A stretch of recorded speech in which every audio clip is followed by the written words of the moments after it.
Bien, buenas noches. Entonces comenzamos con esta enseñanza que es para mí uno de los elementos más importantes de la cosmovisión cristiana.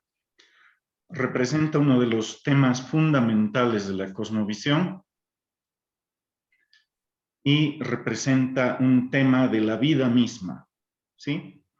Esta idea del espejo, ustedes tienen ya una idea de lo que es un espejo, pero vamos a enfatizar los elementos del reflejo de un espejo en el marco de la cosmovisión cristiana. Dice la palabra del Señor: venga tu reino, hágase tu voluntad como en el cielo, así también en la tierra. Eso está en Mateo 6:10, ¿no? Venga tu reino, hágase tu voluntad como en el cielo, así también en la tierra. Y alzarás el tabernáculo conforme al modelo que te fue mostrado en el monte. Éxodo 26:30. Y alzarás el tabernáculo conforme al modelo que te fue mostrado en el monte.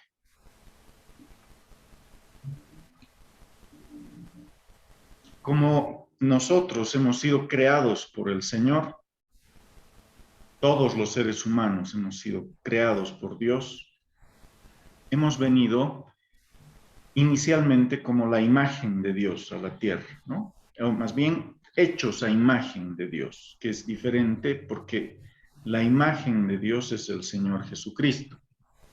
Nosotros hemos sido hechos a imagen de Dios. Somos como un reflejo de algunos atributos de Dios, no de todos. Nosotros como reflejo, como imagen, podemos reflejar la idea de Dios en tanto persona. El Señor es una persona, más bien tres personas.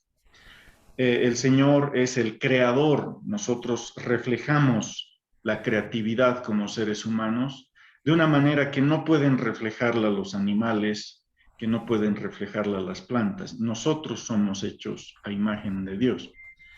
Sin embargo, no reflejamos todos los atributos de Dios, es decir, no somos dioses en chiquito, como diría probablemente Cash Luna o algún otro. No somos dioses. Hemos sido hechos a imagen de Dios y eso es muy distinto, ¿sí? No reflejamos los atributos de omnipotencia del Señor, no podemos hacerlo todo.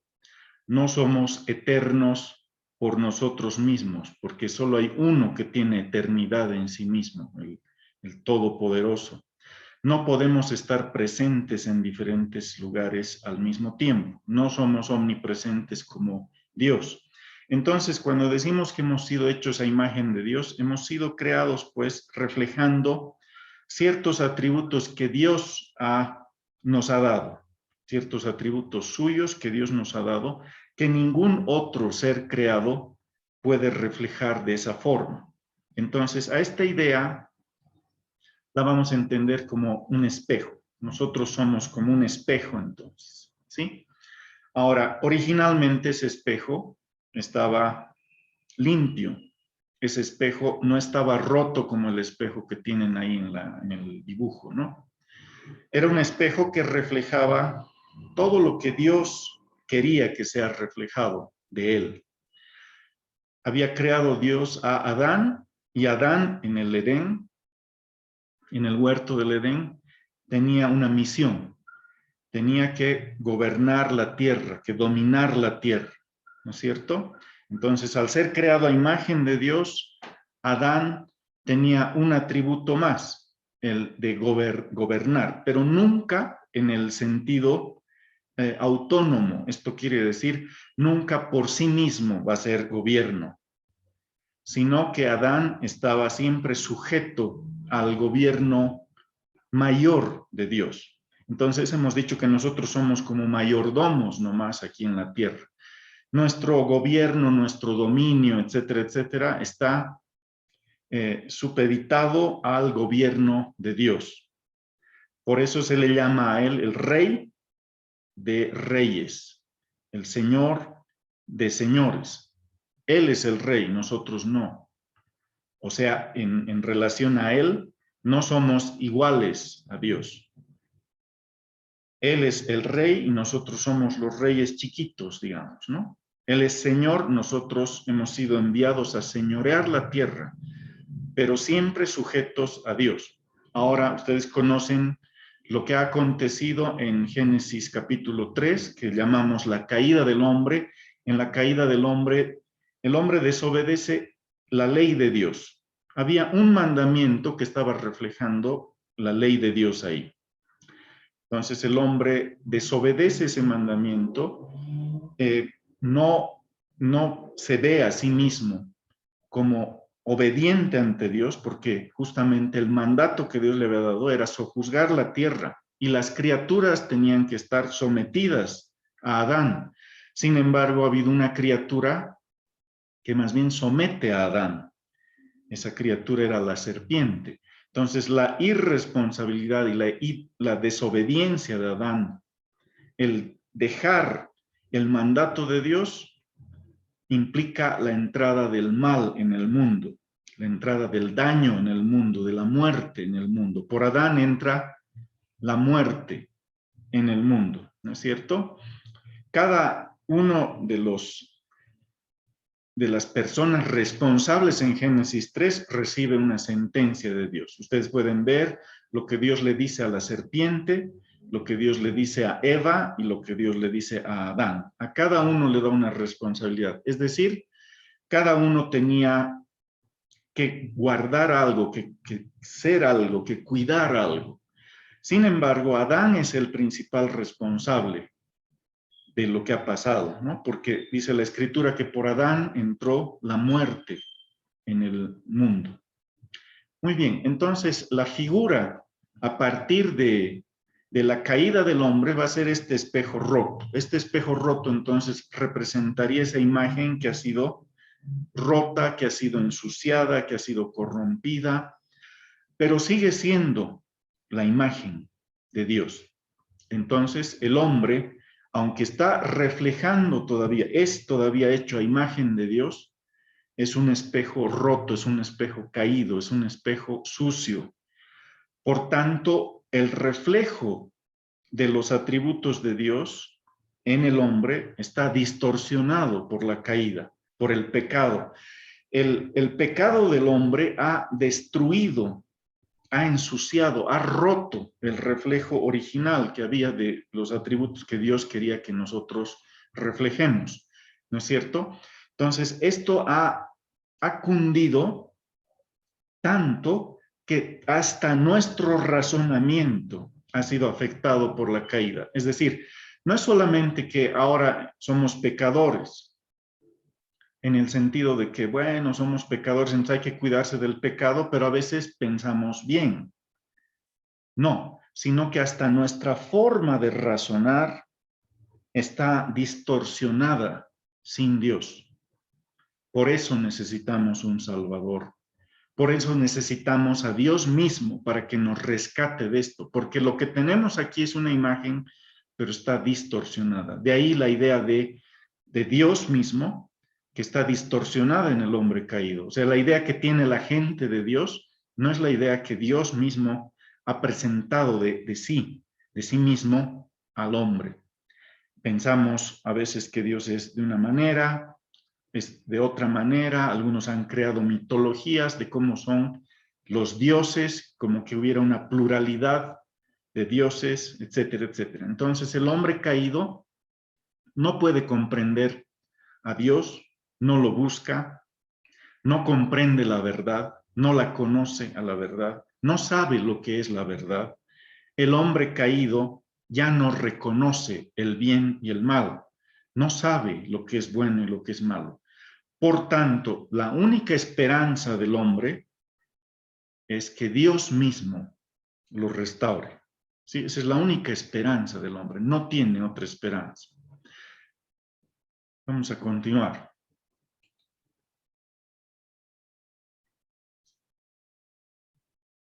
Habíamos hablado un poco de Platón la anterior semana, o bueno, hace creo que era un par de semanas, no recuerdo bien. Platón y el mundo de las ideas. ¿Qué es lo que quiero mostrarles aquí? En el mundo griego, y especialmente en el mundo ya platónico, se creía que existía un mundo ideal, y vamos a imaginar que ese mundo ideal está en los cielos para que esté más o menos, que sea parecido a nuestros términos, ¿ya? El mundo ideal en los cielos y un mundo aquí, que sería el mundo sensible. Entonces, para Platón, el mundo de las ideas era un mundo superior al mundo sensible. El mundo de las ideas es el mundo donde estaría, digamos, hablando en nuestros términos, donde estaría la verdad, donde estaría Dios, etcétera, etcétera. Mientras que el mundo sensible es el mundo físico, es el mundo que está mal, el mundo que está caído, etcétera, etcétera. Sin embargo, la idea de Platón no está pensando en la caída del hombre, como dice Génesis 3. ¿Qué es lo que hace que el hombre esté caído y que el mundo sensible esté mal, esté sucio? Es la entrada del pecado por causa del hombre. Pero para Platón y para los seguidores de Platón, lo que estaba mal en el mundo sensible es que es un mundo físico. Es decir, el mundo físico está reflejando las ideas del mundo ideal, pero está reflejándolas mal, pero no por la caída del hombre, no por el pecado, sino las refleja mal porque es el mundo físico. Entonces la culpa no está en la pecaminosidad del hombre, sino que la culpa o la causa de que el reflejo sea malo, para Platón era la fisicalidad del mundo. Es decir, este mundo, esta tierra, el mundo sensible donde están los animales, donde están las plantas, este universo, donde están las estrellas, todo lo que es físico está mal por ser físico y no por el pecado. Por tanto, la búsqueda de Platón era la búsqueda de ese mundo ideal, al cual este mundo físico jamás se va a poder acercar, porque este mundo físico de por sí es malo. Entonces, este mundo físico refleja algunas ideas, algunas cosas del mundo ideal, sí, las refleja, pero las refleja mal. En Platón había justamente una idea. Imagínense ustedes el color blanco. Vamos a imaginar un blanco de pintura, una pared pintada de blanco. Ahora imaginen ustedes una pared con cal, ¿ya? Que podríamos decir en cierto modo que es blanca también esa pared. Sin embargo, pienso yo que, al igual que ustedes, el blanco pintura sería un poco más blanco que el blanco cal, que quizás sea un poco más gris, plomizo, ¿no es cierto? Pienso que están de acuerdo conmigo. O sea, si vemos una pared, no la imaginen solamente, sino digamos, si ustedes han visto una pared o ven algo blanco ahorita, comparen en este momento dos cosas que son blancas. Va a haber una que es más blanca que la otra, ¿no es cierto? Ahora, ¿cómo sabemos que una cosa es más blanca que la otra? Porque vemos la diferencia. Muy bien, estoy de acuerdo. Sin embargo, ¿cómo sabes cuál es la más blanca? ¿Por qué le llamas la más blanca a esta y no a la otra? ¿Cómo sabes que esa es la más blanca de esas dos cosas que estás viendo? En otras palabras, ¿con qué comparas cada objeto blanco que ves? ¿Con qué comparas para saber cuál es el más blanco? ¿Por qué al color cal no le llamamos blanco blanco? Y al color pintura blanco nomás. Porque es al revés. ¿Qué nos lleva a decir que el color blanco pintura, digamos, ese es el blanco blanco, y el color cal es blanco nomás, pero no es tan blanco? Para Platón, cuando hemos nacido, cuando hemos sido hechos, se nos ha introducido una idea del blanco. ¿Ya? Así se nos han metido las ideas. O sea, nacemos no con una tabula rasa, es decir, no nacemos en cero, sino que nacemos con ideas. Esas ideas justamente son el mundo de los ideales, el mundo de las ideas. Con eso nacemos. Y para Platón, con eso comparamos todas las cosas. Así sabemos cuando algo es blanco, cuando algo es más blanco, porque estamos comparando con esto que vemos. Hay una idea ahí de blanco con la que hemos nacido, se nos ha injertado en la mente. Entonces, cuando yo veo un blanco, digo, comparo con este blanco y digo, jamás el blanco pintura va a ser igual que el blanco de las ideas. Jamás el blanco cal va a ser el blanco como el blanco de las ideas, jamás, porque el mundo sensible, el mundo físico, es imperfecto. No va a haber el blanco de verdad, jamás en este mundo físico.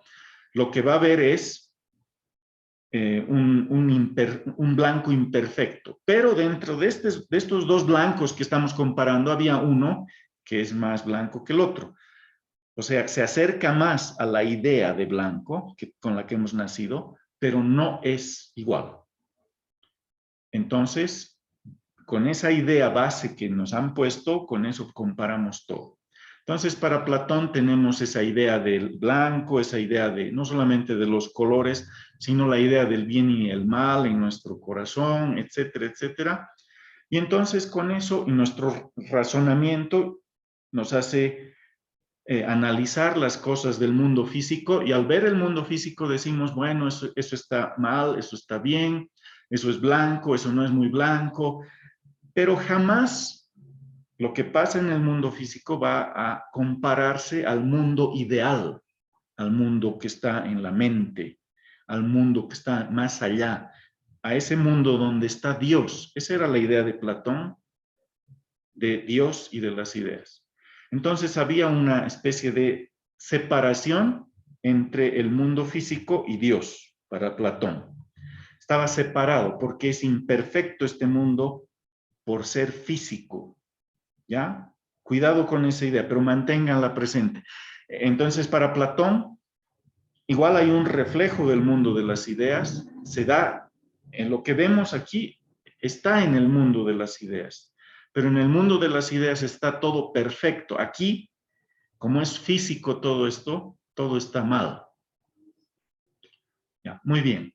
Ahora, si se dan cuenta con esta noción que nos propone Platón, pareciera que se nos ha dado una idea del bien y el mal.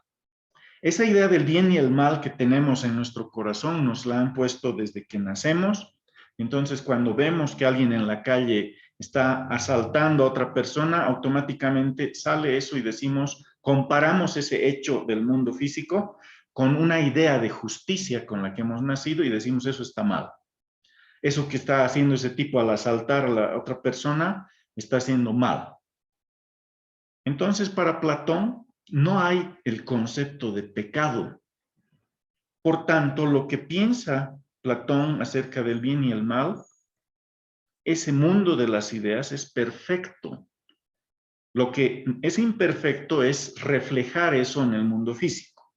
No se puede reflejar con perfección en el mundo físico. Sin embargo, lo que estaría en su mente estaría bien, porque es el mundo ideal, es el mundo de las ideas.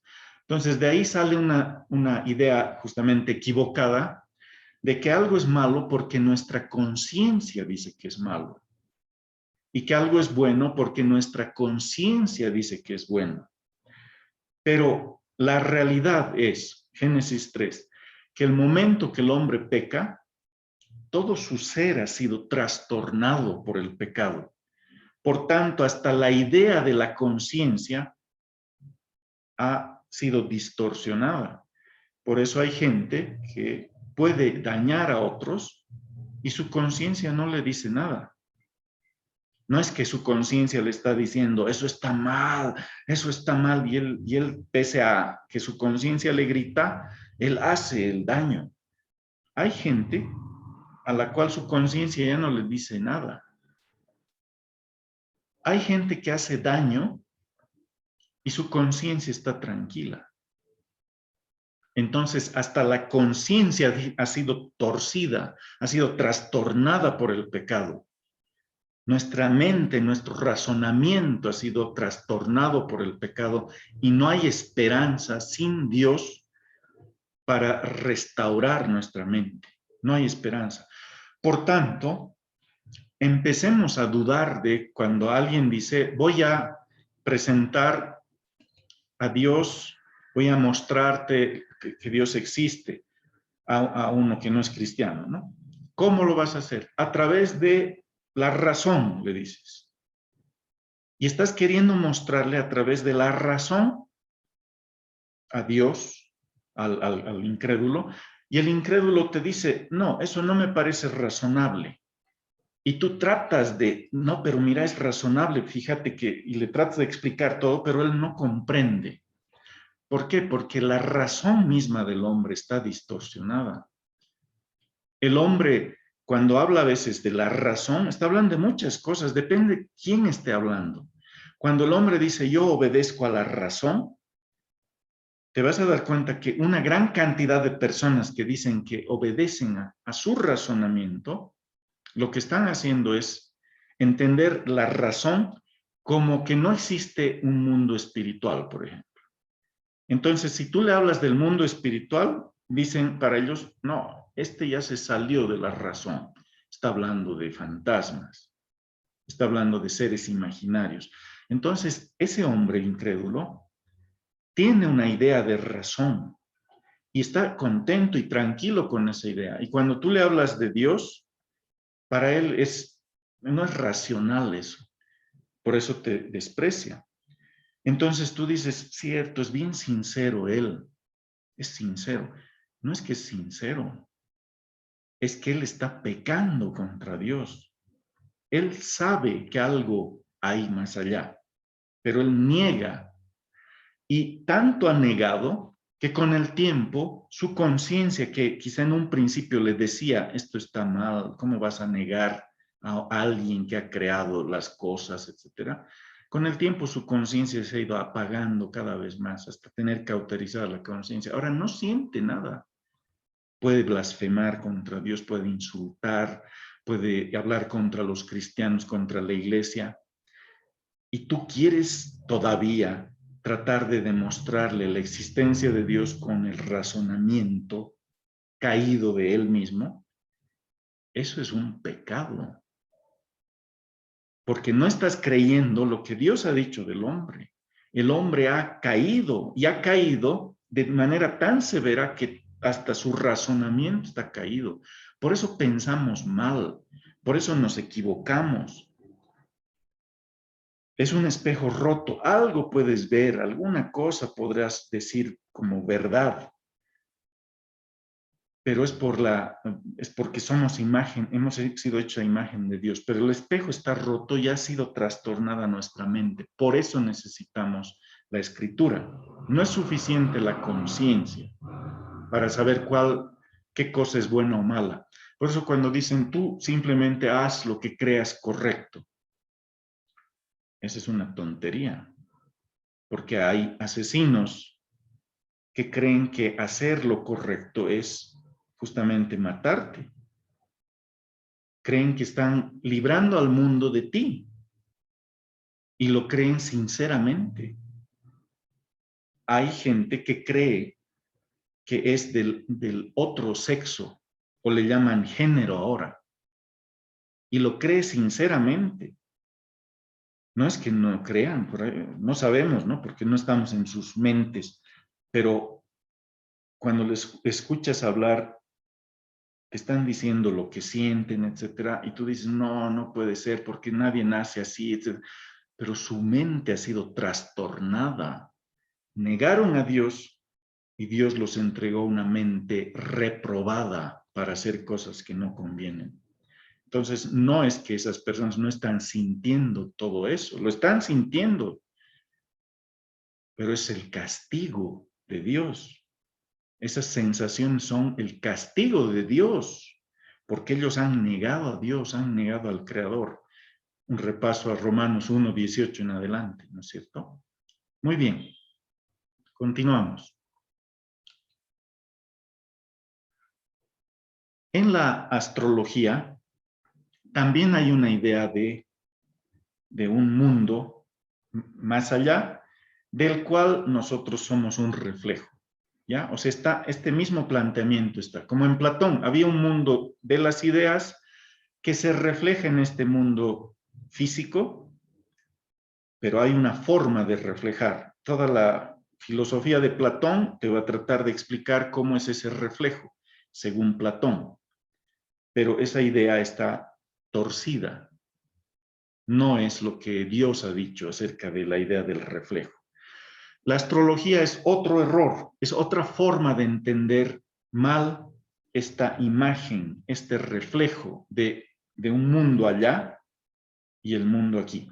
En la astrología lo que se ven son ciertos movimientos de los astros, ciertas figuras que se dan en el cielo, a las que se llaman constelaciones. Es decir, las estrellas de alguna manera se están acomodando y alguien ha visto en ellas un dibujito. Y entonces a ese dibujito le puedes llamar la osa mayor, la osa menor, la cruz del sur, etcétera, etcétera, ¿no es cierto? O sea, a eso le llamamos las constelaciones.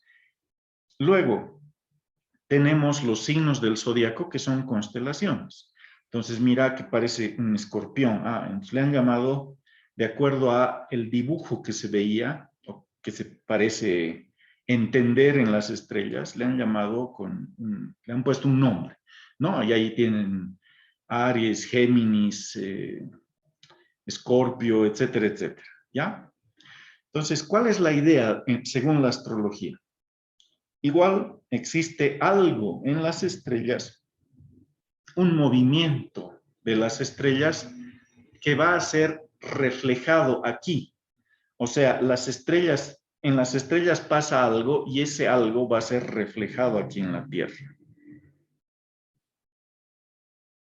En las escrituras se condena la astrología, como ustedes sabrán. Hay de los que están mirando a los astros, de los que creen que ahí está la verdad, de los que quieren leer, así como Platón quería leer en el mundo de las ideas la verdad, y se equivocaba porque su forma de leer las ideas estaba torcida en Platón.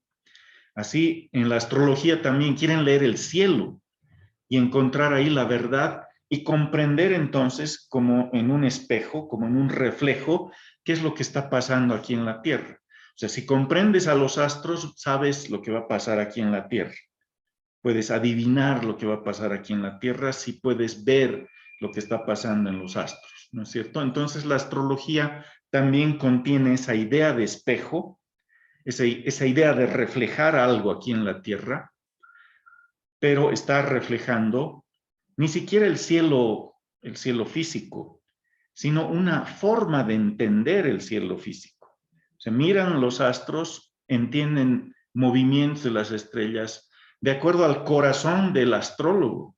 El astrólogo mira a esas estrellas y da una interpretación a eso. Entonces, ni siquiera viene un reflejo directo de las estrellas a la Tierra, sino es un reflejo, la astrología es un reflejo de las estrellas primero al corazón, a la mente del astrólogo, y el astrólogo te da una interpretación, él es el filtro, él te dice así tienes que ver las estrellas. Entonces, contra eso hay condenación en toda la escritura, ¿verdad? Toda la escritura habla contra la astrología, contra los que adoran a los astros, porque esto no solamente implicaba, pues, como hacer un horóscopo y ver nada más los astros y decir lo que va a pasar. Implicaba adoración a los astros, porque en cierto modo los astros eran tenidos por dioses. Ustedes no sé si han visto, hace muchos años, yo he visto una versión antigua, ¿no? De la película Furia de Titanes. En la película Furia de Titanes hay una escena en la que están Zeus y los dioses del Olimpo moviendo una serie de muñequitos. Y los muñequitos representaban a personas que en la tierra iban a hacer tal o cual cosa. Entonces, los dioses movían los muñequitos y en la tierra se daba eso. Entonces había como un reflejo de eso. En la astrología antigua, especialmente en la antigua, implicaba una adoración a los astros, como si fueran dioses, como si fueran entidades vivas. Entonces las estrellas eran entendidas como que estaban con vida, por tanto sus movimientos estaban condicionando lo que iba a pasar aquí en la Tierra. Entonces se les adoraba para que el reflejo sea lo más positivo posible aquí en la Tierra, ¿no es cierto? Entonces eso estaba condenado por la ley de Dios. Esa idea de reflejar también está presente en el vudú, ¿no es cierto? ¿Cuál es la idea? Justamente tenemos un espejo, un reflejo, tomamos ya sea la ropa de una persona o un muñeco que represente a una persona y en el vudú se le pone unos alfileres, ¿no es cierto? Como está ahí en el dibujo, en la imagen. Se le lastima con esos alfileres buscando que haya un reflejo de eso que estás haciendo en el muñeco y que le afecte a la persona en la vida real. Entonces es parecido a eso que les he contado de Furia de Titanes. La diferencia es que no son los dioses del Olimpo los que van a mover los muñequitos así o asá para que eso se refleje en la tierra, sino que hay alguien aquí en la tierra que tiene el poder supuestamente de hacer eso. El brujo aquí en la tierra tiene el poder, ya sea porque los dioses le han concedido ese poder, le han dado ese don, qué sé yo, pero él puede tomar la vida de las personas cuando quiera a través del ritual del vudú. Entonces, ese muñeco está representando a la persona que va a ser la víctima y el brujo entonces le hunde los alfileres para lastimarlo, ¿no es cierto? Para lastimar a la persona en la vida real. Eso se llama magia por simpatía. Es decir, hay una conexión, simpatía, no de qué simpático eres, no, sino quiere decir que hay una conexión entre el muñeco y la persona real. O sea, no puedes agarrar cualquier muñeco. El vudú debe tener sus reglas de cómo se establece ese reflejo. ¿No es cierto? Tiene que ser un muñeco así, asá, hecho con estos materiales, etcétera, etcétera, ¿no? O cuando se toma la ropa de algunas personas, por eso a veces un ritual de brujería, de enamoramiento, exige que tú robes alguna prenda de la persona que amas y que no te hace caso, y con esa prenda ejerces la magia simpática, es decir, algo de la persona debe estar en su ropa. Está el olor, está, qué sé yo, algo del ADN, algo está presente en esa ropa que has robado, que le has dado a la bruja o al brujo, y el brujo va a tomar eso y entonces lo que le haga aquí se va a dar allá. Como le haga al muñeco o a la prenda de vestir, se le va a dar allá a la persona en la vida real. Siempre va a ser para mal, porque este es un ritual anticristiano, ¿no es cierto? Pero según ellos, que puedes hacer el bien con esto y le llaman magia blanca o magia negra. El vudú siempre se ha entendido como magia negra. El vudú más poderoso aquí en Latinoamérica es el vudú haitiano, ¿no es cierto? Y el vudú condiciona la mente del hombre, la lleva a estados tan lamentables de pecaminosidad que la gente que participa en rituales vudú tiene pues trastornada su mente más que otras culturas. Haití es el país más pobre de nuestro continente, ¿no es cierto? En el África, el vudú africano, que es igual otro vudú muy poderoso, porque hay casos que se dice que sí realmente ha pasado lo que dice el vudú, ¿no es cierto? Haya pasado o no haya pasado, sea verdad lo que acontece con pinchar al muñeco, o sea mentira, igual es malo esto, es dañino, es destructivo, es contrario a la ley de Dios, a la pitonisa, a la bruja, a la hechicera, dice la Escritura, no dejarás que viva. Ahora hay mucho juego relacionado con la astrología, ¿no es cierto? Hay mucho juego relacionado con los brujos. Hay ahora un grupo de mujeres que dicen somos las brujas, ¿no es cierto? Y están tratando de mostrar que la hechicera es alguien simplemente que cuida el medio ambiente, etcétera, etcétera. Es lo que el feminismo quiere introducir como idea. Pero no, en la vida real las brujas implicaban pues, o sea, hacían rituales como estos, el brujo hacía rituales como estos, y hacían una conexión espiritual dañina, malévola, realmente, aunque hayan querido conseguir algo bueno, entre comillas, digamos que la persona se enamore de mí, o que me ame, porque no me ama ahorita, entonces le hago vudú y consigo que me llegue a amar.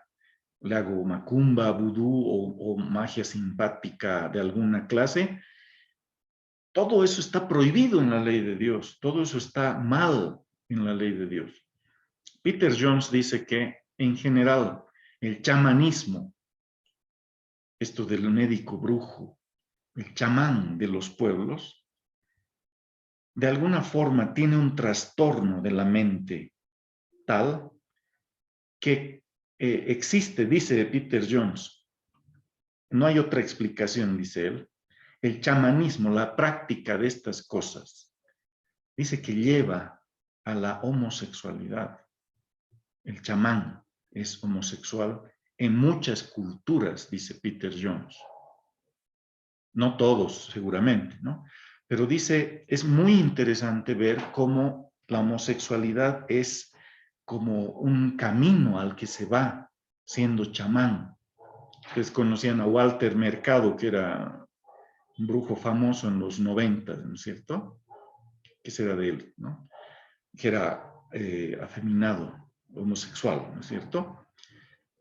Pero dice Peter Jones que la idea ritual del médico brujo, del chamán en diferentes culturas era la participación en ritos sexuales. Y esos ritos sexuales, como no tienen, obviamente, no tienen nada de conciencia de la presencia de Dios en el mundo, son rituales satánicos. Por tanto, habían rituales de incesto, rituales de pedofilia, rituales de sodomía, etcétera, etcétera. Y en los cuales el sacerdote es el participante principal, el chamán. Peter Jones dice entonces que en diferentes culturas donde hay este personaje que se llama el médico brujo o el chamán o el sacerdote ritual, etcétera, están presentes en diferentes culturas que ni se conocen. Por decir, una cultura en la India con una cultura aquí entre los aztecas, por decir. Sin embargo, se encuentran rastros de homosexualidad en todas estas culturas alrededor de la figura del chamán. Algo pasa por la mente del chamán, del brujo, de cualquier categoría, de cualquier cultura que desemboca, dice, obviamente no debe ser siempre, pero como que se rastrea y hay eso presente. El ritual homosexual está presente en diferentes culturas relacionado con el brujo, con el sacerdote ritual, el sacerdote ritualista de diferentes culturas. Hay un reflejo entonces, aquí hay una idea del reflejo que les estoy mostrando, es la idea del reflejo, la idea del espejo por parte de Platón en la astrología y en el vudú como ejemplos, ¿no? Entonces es más o menos así la idea. Es como una distorsión en el Padre Nuestro lo que hemos leído, como en el cielo, así también en la tierra. Entonces el astrólogo distorsiona eso, como en el cielo, lo entiende como en los astros, como los dioses que mueven, que son las constelaciones, así también en la tierra.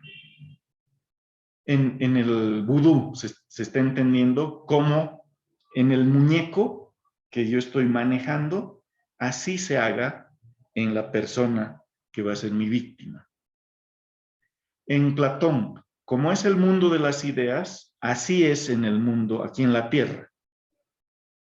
¿Ya? Obviamente para Platón es un reflejo, pero que está ensuciado porque el mundo es físico. Según Platón, el mundo físico es lo que está mal. No por el pecado, la distorsión no se da por el pecado, sino por la fisicalidad del mundo. Seguimos.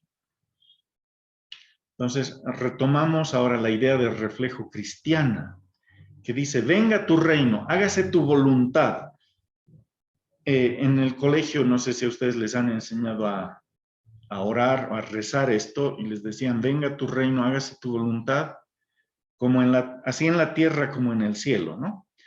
Creo que hay mucha más fuerza en nuestra versión Reina Valera, porque muestra justamente el origen, como en el cielo, así también en la tierra. Es decir, está la idea del cielo y está la idea de la tierra, ¿no? Es el reflejo. Empieza en el cielo y se traduce en la tierra, se refleja en la tierra.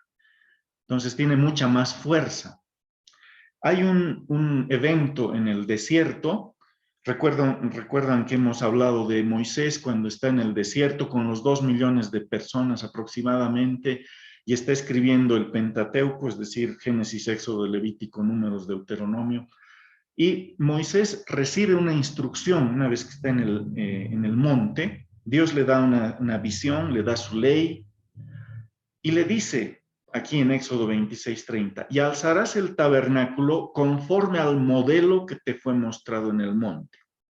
Es decir, así como has visto ese modelo, como has visto eso que te he mostrado, es como te he mostrado un tabernáculo en el cielo, así tienes que reflejar en la tierra.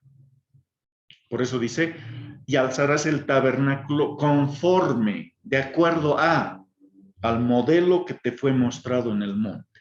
Entonces, cuando Moisés levanta el tabernáculo en el desierto, que era como un templo, ¿no es cierto? Pero era con telas y se podía desarmar como carpa para llevar, mientras Israel vaya viajando en el desierto, a medida que va viajando puede desarmar y volver a armar el tabernáculo, ¿no? Entonces, había visto Moisés un modelo de eso en el monte. Y Dios le dice, así lo vas a hacer. Es como un hombre que recibe, que mira los planos, ¿no? Aquí están los planos y entonces los ingenieros tienen que hacer en base a esos planos. Hay un modelo que se le da. Es una idea que se le da. Todas estas son ideas de reflejo. Ahora, cada una de las distorsiones del hombre ensucia el reflejo. Platón ensucia el reflejo. El vudú ensucia el reflejo. La astrología ensucia el reflejo, porque entienden mal el concepto de reflejo. Por eso lo distorsionan, entienden mal. Entonces, vamos a ver qué cosa es lo malo. ¿Por qué cada uno entiende mal? ¿En qué está mal Platón, por ejemplo? ¿Acaso no hay un mundo de las ideas que puede ser que nos hayan puesto en la cabeza y luego eso está reflejado en el mundo físico? Por eso sabemos cuál es la verdad, cuál es mentira, cuál es el bien, cuál es el mal. ¿Acaso no es útil esa idea de Platón? ¿Acaso no es verdad eso? Lo que Platón falla, en lo que Platón falla, hay muchas cosas, ¿no? Pero les menciono unas cuantas. Una de ellas es primero decir que el reflejo que se da aquí en la Tierra es malo de por sí, porque está reflejado por el mundo físico. El mundo físico ya es malo. En otras palabras, no debería reflejarse. Se refleja, pero no debería reflejarse, porque es en el mundo físico y es malo, es un pecado que se refleje. O sea, por más que las ideas sean buenas, no deberían reflejarse esas ideas aquí en la Tierra. Platón. ya que se reflejan imperfectamente. ¿Por qué? Porque estamos en el mundo físico y el mundo físico es malo por naturaleza. ¿Dónde está la falla? Creer que por ser físico el mundo, eso es malo. El mundo no es malo por ser físico, porque Dios lo hizo. Génesis capítulo 1 y capítulo 12. Dios crea el universo físico también. Y dice, y era bueno en gran manera. Ahí entonces Platón tiene trastornada su mente. No podemos tomar todo lo de Platón automáticamente y decir, se parece a lo cristiano y lo uso. No. Puede haber algunas cosas, pero no es que Platón dijo, por tanto, eso es autoridad para mí. Lo que Dios diga es la autoridad. No lo que diga ni el pastor, ni un papa, ni Platón, ni nadie, ni el científico, ni nadie. ¿Por qué? Porque todos hemos pecado. Todos hemos recibido el trastorno de nuestra mente. Todos miramos mal. La única forma de mirar bien es cuando Dios nos muestra cómo hay que mirar, cómo hay que ver el mundo. Y eso no lo hace así como con cualquier método. Lo hace a través de renovar nuestra mente con las escrituras. Esa es la manera de mirar bien, de saber qué es el bien, qué es el mal, qué es la verdad, cuál es la mentira, cuál es el error. Solamente por las escrituras, no por mis sentimientos, no porque me parece, no por mi conciencia, no porque siento aquí que esto está mal. Ustedes saben que estos seminarios suenan mal la primera vez a las personas cristianas que escuchan. Les suenan raro y dicen, siento en mi corazón que no tengo paz con estos seminarios, son medios raros. Nunca se han tocado estos temas en mi iglesia, por tanto, esto debe ser malo. Pero después se acostumbran y ya les parece bueno. Se dan cuenta cómo es el sentimiento. Es fofo. Me pueden llamar hereje el primer día y me pueden llamar papa el último día del seminario. Porque el sentimiento es así. Entonces no puede ser el sentimiento lo que determine qué es la verdad. Nuestros sentimientos han sido trastornados, nuestro razonamiento ha sido trastornado. El 2 más 2 es 4, sí, es verdad. Pero ese 2 más 2 es 4 lo puedes utilizar para destruir, para crear herramientas para el aborto. El 2 más 2 es 4 es una verdad que la puedes utilizar para dañar a la gente, para crear Netflix, que puedes crear que puedes usar para lastimar a otros. Entonces, en sí mismo, el 2 más 2 es 4, el razonamiento de por sí, no es automáticamente el bien. Siempre pasa por el filtro de alguien que piensa. Y si mi mente ya está trastornada, el 2 más 2 es 4 va a ser usado para el bien o para el mal, dependiendo de la mente que lo está usando. Entonces, imagínense, no tenemos esperanza sin Dios por nosotros mismos. La astrología, ¿qué es lo que está mal? ¿Hay un reflejo? Sí, esa idea está bien. Hay un reflejo como en el cielo, así también en la tierra. Pero ¿entienden a qué llama cielo la astrología? A los planetas, a las estrellas que están ahí. Cuando nosotros decimos como en el cielo, así también en la tierra, ¿qué significa? Entonces tiene que ser como en las estrellas, así también en la tierra. Entonces miraré los astros. Eso es astrología y está prohibido por Dios.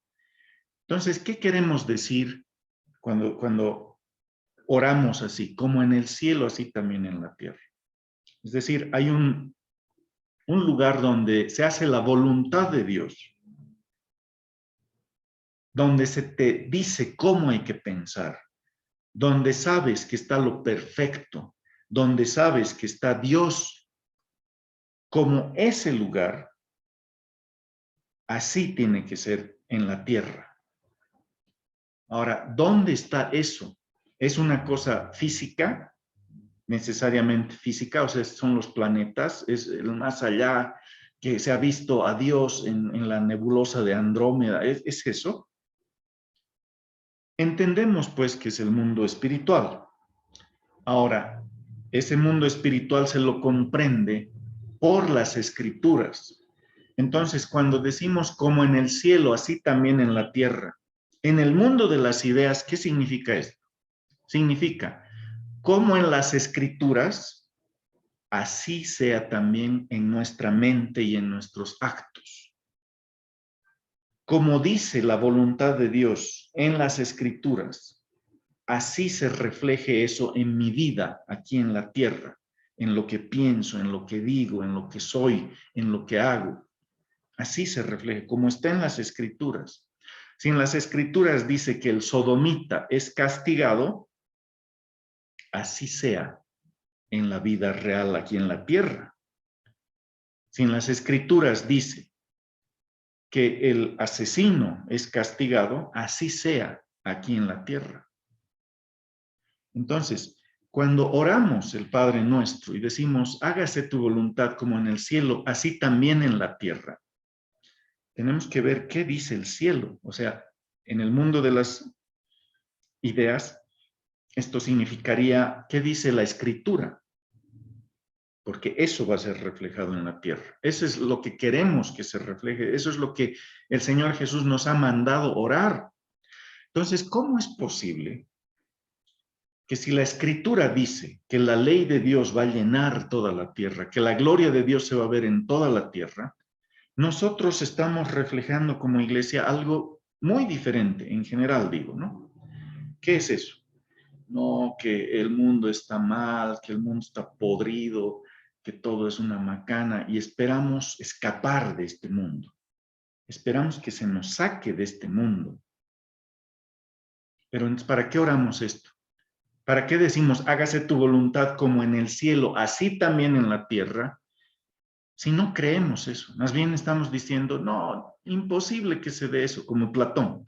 Imposible que ese mundo ideal pueda venir a la tierra. Por tanto, como no creo eso, voy a, con la mente trastornada que tenemos por el pecado, vamos a inventar otra teoría. Una teoría parecida a Platón. ¿Esta teoría qué dice?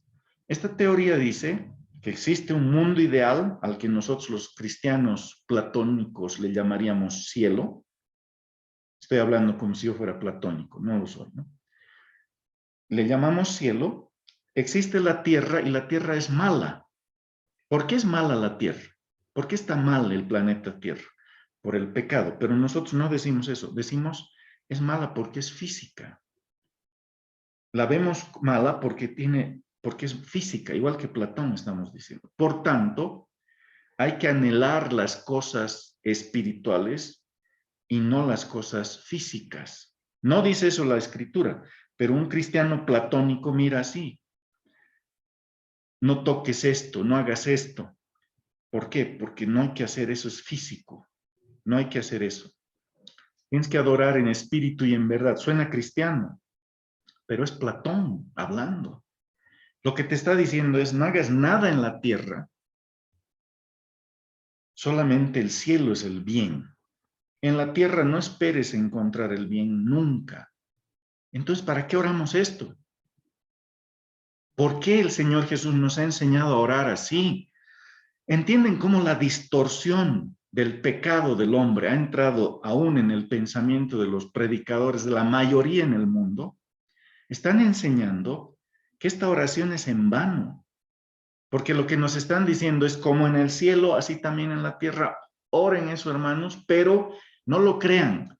Más bien digan, la tierra está mal, está perdida, esta oración es en vano, y más bien tenemos que escapar de esta tierra porque es mala, y vamos a entrar al reino de Dios, que es lindo, que es hermoso. Eso es Platón nomás. Está diciendo que esta tierra es mala y que no hay esperanza. Es Platón, hermanos. Lo que el Señor dice es que su ley va a venir aquí a la tierra y va a reflejarse en todas las cosas, como era originalmente, como cuando ha creado Dios el Edén. ¿Se acuerdan que dice, y alzarás el tabernáculo conforme al modelo que te fue mostrado en el monte? Alguien estudiando un poco, dice que el tabernáculo que estaba armado es un reflejo del Edén. Ahora, ¿en qué sentido? ¿En qué sentido? El Edén era un hábitat que Dios le ha dado al hombre. Aquí vas a vivir, ¿ya? Pero le dice al mismo tiempo, le ha dicho, vas a sojuzgar la tierra, llenar la tierra y sojuzgarla. Entonces, por fin, ¿cómo? ¿Va a vivir aquí nomás en el Edén, en este pedacito, o va a tomar toda la tierra?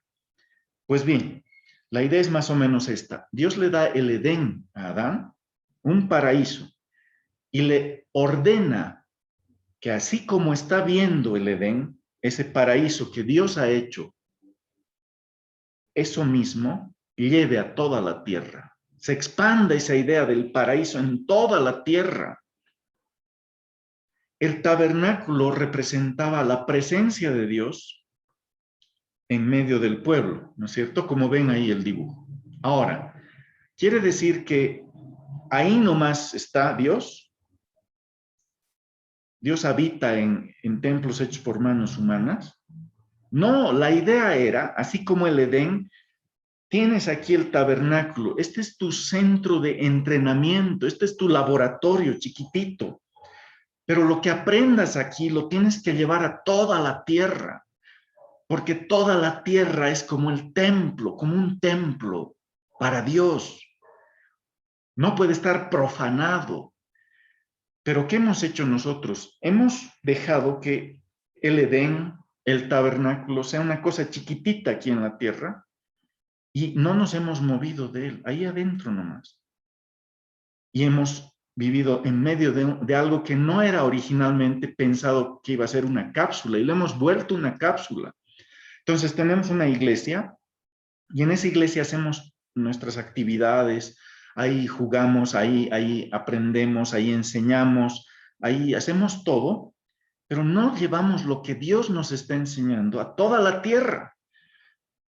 O sea, Adán se queda ahí en el Edén, y en lugar de expandir el gobierno de Dios en toda la tierra y convertir todo el mundo en un paraíso hermoso con la ley de Dios, ¿qué es lo que ha hecho Adán? Apenas ha escuchado a otra criatura, a la serpiente, Adán le obedece a la criatura antes que a Dios. Nosotros estamos haciendo algo parecido, hermanos. Tenemos una iglesia de este tamaño, como ves el tabernáculo, digamos. Ahí hacemos todas nuestras actividades, y como Israel, ahí nos queremos quedar. Esto era solamente el modelo que había que armar, y era un laboratorio para aprender que Dios es el centro de todo. Así como ves al tabernáculo en medio del pueblo, tienes que enseñarle que Dios es el centro de todas las cosas, al mundo. Al mundo entero hay que enseñarle que Dios es el centro de todo. El mundo no sabe eso. ¿Y nosotros qué hacemos? Nosotros invitamos a las personas a que entren a nuestra cápsula. No hay nada de malo en que, digamos, le invites a tu iglesia. Pero una vez que se ha convertido la persona, le prohíbes que expanda el mensaje a otros lados. Le dices, a ver, ¿dónde estás yendo? No, tienes que ir con tu grupo de evangelismo. No, el sábado tenemos que ir, no vamos a ir el lunes. Y le prohíbes. Pero Dios ha dicho que llenar la tierra y sojuzgarla. Enseñen todo esto que les he dado, lo que han recibido, tienen que enseñarlo a todos, hacer discípulos a las naciones, a todo el mundo. Mucho tiempo han estado en este monte, les dicen al desierto. Expándanse. Pero ¿qué pasa? Israel se ha quedado ahí, y ahora la iglesia está quedándose ahí. Está trayendo a la gente aquí, al tabernáculo, diremos así, simbólicamente. Y les entrenamos ahí, ¿para qué? Para no salir. Les entrenamos para aprender a vivir aquí adentro, en esta cápsula. Y aquí nos vamos a morir.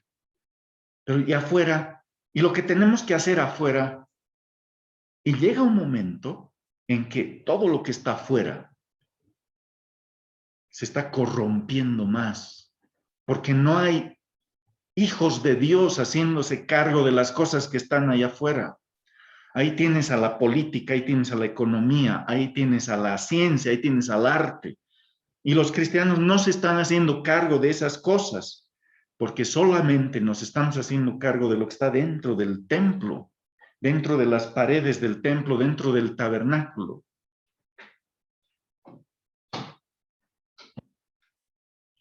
Entonces esto es un pecado, hermanos. Este era el inicio nada más. Ustedes saben que después el templo de Salomón era mucho mayor, tenía mayor gloria, ¿no es cierto? Era de oro, etcétera, etcétera. Era más grande. Igual, los israelitas han venerado ese lugar y no han expandido la adoración a Dios en todo el mundo.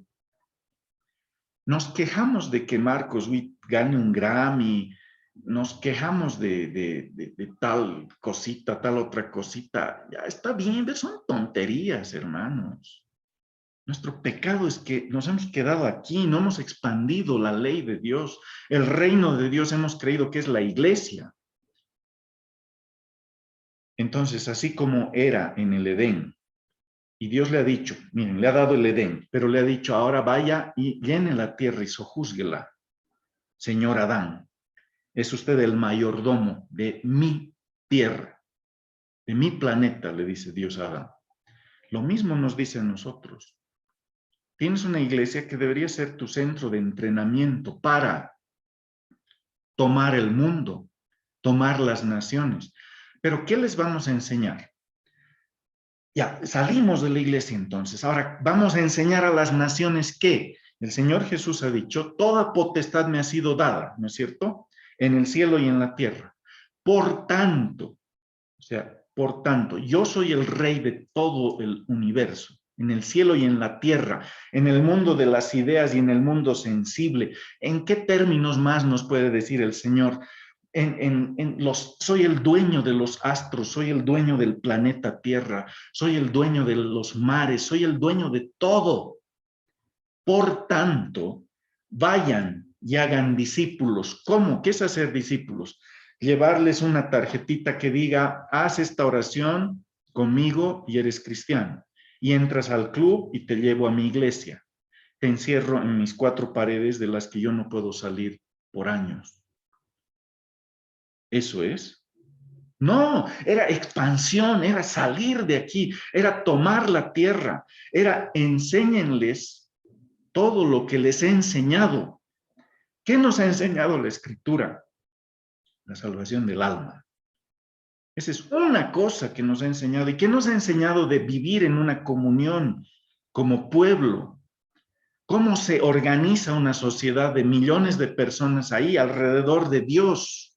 Alrededor del lugar santo, del lugar santísimo. ¿Cómo se organiza eso? ¿Cómo haces que las personas que son tus vecinos, sean impactados por Dios, que vean a Dios en lo que comen, cuando están en el camino, cuando se levantan, que no solamente que piensen en Dios, sino que hagan las cosas de acuerdo a lo que Dios ha dicho? Entonces, hemos visto que en el Génesis habla Dios pues acerca de muchas ramas del conocimiento. Hemos visto que habla acerca de economía, acerca de política. La Escritura habla de política, de economía, de joyería, habla de música, habla de arte, habla de tantas cosas. Y nosotros estamos enseñando solo una. No estamos expandiendo el tabernáculo, el templo, de modo que sea el estrado de los pies del Señor Jesucristo, el planeta Tierra. Simplemente estamos enseñando una distorsión, hermanos, un trastorno que se llama: voy a reducir el evangelio glorioso, grande, del reino de Dios en todo el universo. Lo voy a reducir a una cosa chiquitita que se llama salvar almas, que es, si la dejo así en reducción, es Platón, nada más. ¿Por qué? Porque así como Platón admiraba solo el mundo de las ideas y decía que el mundo físico es inferior, es malo, lo mismo estamos haciendo. La salvación del alma, lo único que importa es que te vayas al cielo. Y mientras estoy en la tierra, ¿qué tengo que hacer, hermano? Yo soy músico. Olvídate de la música. Entrégala al Señor. ¿Qué quiere decir entrégala al Señor? Ya no toques, ya no hagas, porque lo que importa no es lo físico, sino el cielo. Eso es Platón ladrando. Es la serpiente de la filosofía griega ladrándonos. No es el Evangelio. El Evangelio es el reino de Dios, se ha acercado a la tierra. El principio del Evangelio de nuestro Señor Jesucristo, dice Marcos, les voy a leer Marcos.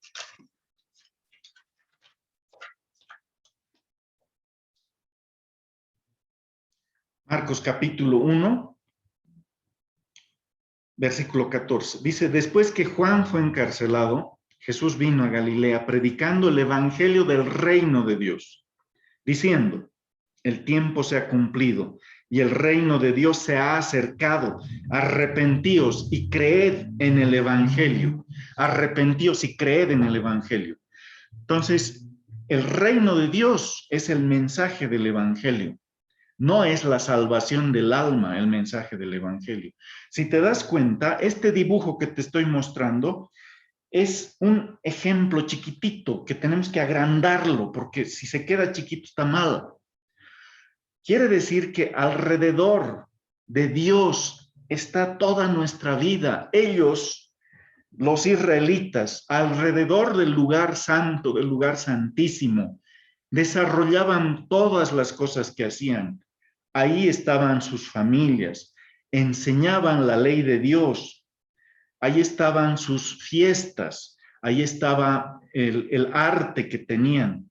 Habían empleado el arte en el mismo tabernáculo también, pero también podían emplearlo afuera, en sus casas. Todo lo hacían alrededor del lugar santísimo, del lugar santo. Ahora, eso mismo tenemos que enseñar en grande.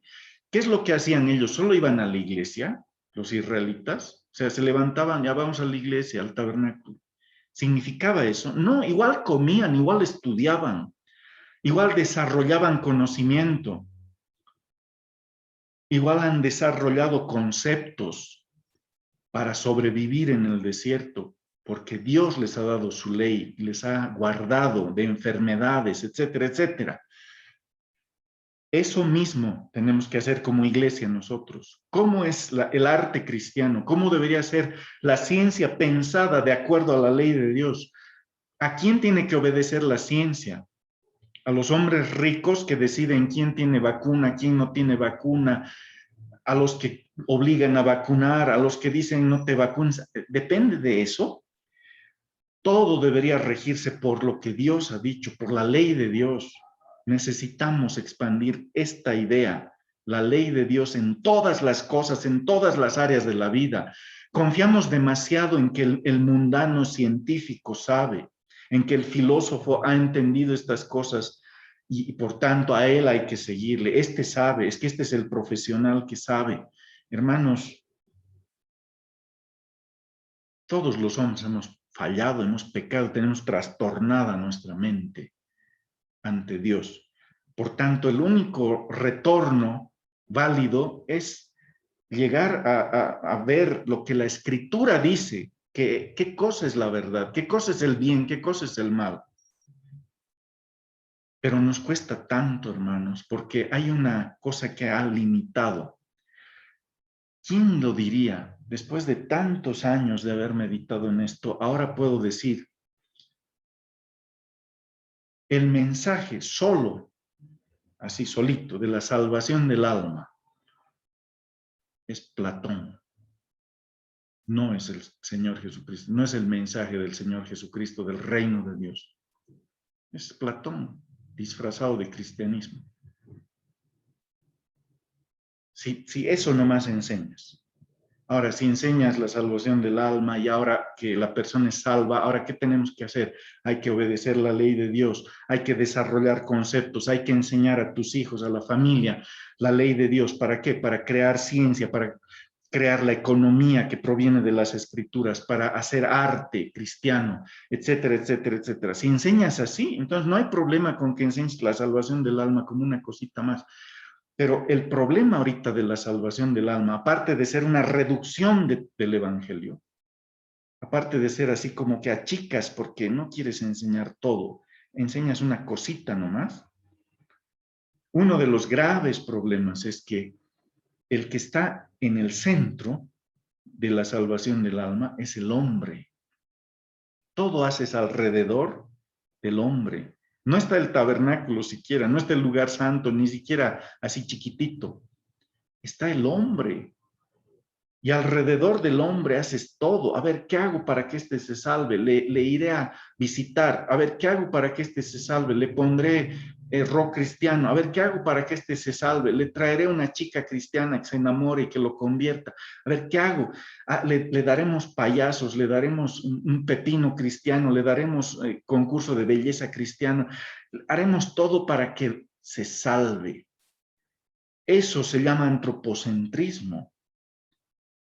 Hermanos, a esa distorsión hemos llegado. En general estoy hablando. A eso hemos llegado, a tener el hombre en el centro. Y encima le dices, tienes libre albedrío. Y ese hombre, ¿qué te dice cuando le evangelizas? ¿Tengo libre albedrío? Sí, le dices. Y entonces puedo escoger si yo quiero a Dios o ser homosexual. Puedo escoger entre los dos, ¿verdad? ¿Y tú qué le vas a decir? Si le has enseñado que hay libre albedrío, entonces ahora te vas a retroceder. Sí, pero escoge a Dios porque es mejor, vas a tener más ventajas, te va a sanar, te va a liberar, te va a prosperar. Todo haces para que esa persona pecadora se salve y que sea el centro. Es el mimado, el niño mimado, el pecador es el mimado. Le dices, Jesús te ama, Dios te bendiga, papito lindo, sin ti no somos nada en esta iglesia, visítanos de nuevo, etcétera, etcétera. Estamos dando la gloria al pecador. ¿Ustedes creen que eso no es una de las causas grandísimas de la debilidad de la iglesia ahora? La iglesia no puede hablar contra el mal, no puede hablar contra ese tipo que ha descuartizado a una persona, no puede hablar. ¿Por qué? Porque la iglesia misma le ha enseñado que todos somos pecadores, todos somos asesinos, y eso significa que no hay que juzgarle, por algo lo habrá descuartizado. ¿Quién creen que va a ver así a la iglesia y va a decir, uy, cierto, qué normas más sublimes tiene esa iglesia? Van a decir, qué raros los cristianos, qué injustos. Hay un tipo que ha descuartizado a otro tipo, a otra persona, y el cristiano dice, es que los dos son pecadores y ahora Dios los va a juzgar a los dos. ¿Y dónde está la justicia reflejada como en el cielo, así también en la tierra? En el cielo ha habido un hombre que se ha rebelado, ha habido un ser, diré, que se ha rebelado contra Dios, que ahora es Satanás, ¿no es cierto? Hay un grupo de ángeles que se han rebelado contra Dios, han sido castigados, han sido echados del cielo. El Señor Jesús ha dicho, yo vi a Satanás caer del cielo como un rayo. Han sido castigados, han sido encerrados en prisiones eternas. Ha habido un castigo para esos seres, como en el cielo, así también en la tierra, hermanos. Cuando alguien desobedece la ley de Dios aquí en la tierra, ¿dónde está el castigo? Hemos enseñado a decir no juzgues, torciendo Mateo capítulo 7. No juzgues, por algo lo ha debido matar, él tenía sus razones, debe ser bien sincero. ¿Qué importa eso? Ha ido contra la ley de Dios, está matando a un niño en el vientre. ¿No lo juzgaremos? Dice la Escritura, juzgad con justo juicio. Dice la Escritura, además de eso, ustedes van a juzgar a los ángeles. Son incapaces entonces de juzgar cosas aquí en la tierra más pequeñas. No pueden juzgar eso. Están dejando el juicio a los incrédulos. Y los incrédulos, cuando toman el juicio, están tomando están haciendo sentencias distorsionadas porque su mente está podrida. Cuando tú quitas el juicio a la iglesia ya no va a juzgar porque te han enseñado mal, Mateo 7. Entonces ya no juzga. Entonces la iglesia se cruza de brazos y mira que hay un abortista ahí y la iglesia no va a juzgar. ¿Qué va a pasar? La iglesia se queda callada, no dice nada. Entonces viene un impío y él va a juzgar y él va a decretar su propia ley, la propia ley de los hombres. Y en esa ley dice que el niño que está en el vientre de esa mujer que quiere abortar, él tiene que ser condenado a muerte. Y la mujer tiene que ser libre y feliz. El médico tiene que ejercer su trabajo de aborto feliz. Listo, decretado por el juez justo, entre comillas. Y se va, y esa es la ley de los hombres, hermanos. ¿Y la iglesia qué hace ahí? La iglesia está con, demos gracias al Señor, demos gracias, ahí en el tabernáculo, dando vueltas, y allá afuera está pasando algo grave. Se está descuartizando a la gente y la iglesia no tiene voz ni voto, no hace nada, porque nos han enseñado esa distorsión. Como en el cielo, así también en la tierra es, pues. Pero nos hemos equivocado. Esto podemos dejarlo para otra oportunidad, pero se comprende más o menos la idea, ¿no es cierto? Un arma de dominio, hermanos, una herramienta de dominio es comprender la verdad de Dios en la Escritura y reflejarla en la tierra. Reflejarla en la tierra. No comprendemos esa verdad, entonces no hay nada que reflejar. Ahora, les voy a dar algunas advertencias. Entonces, si hay que reflejar como en el cielo, así también en la tierra, quiere decir, como se hace la voluntad de Dios en las Escrituras, así tiene que hacerse en nuestra vida real, aquí en la tierra. Entonces, a ver, ¿qué pasa si me pongo a estudiar las Escrituras? Y estudio, y estudio. Y me voy a salir un ratito de aquí porque creo que no se ve una imagen. Se ha salido de la pantalla, ¿no es cierto? Sí, Ya, ¿y se sí, ve otra vez mi imagen o no se ve? sí, a ti te vemos. Ya, solo a mí, ¿no es cierto? Ahora ya no se distorsionan mis manos, ¿no es cierto? Ya. Ajá. Entonces, les decía, cuando nosotros queremos reflejar, como en el cielo, así también en la tierra, queremos hacer ese reflejo. Ya. Eso es lo que Dios ha ordenado, eso es lo que queremos hacer, queremos obedecer, como en el cielo, así también en la tierra. Pero ¿qué pasa si hacemos esto?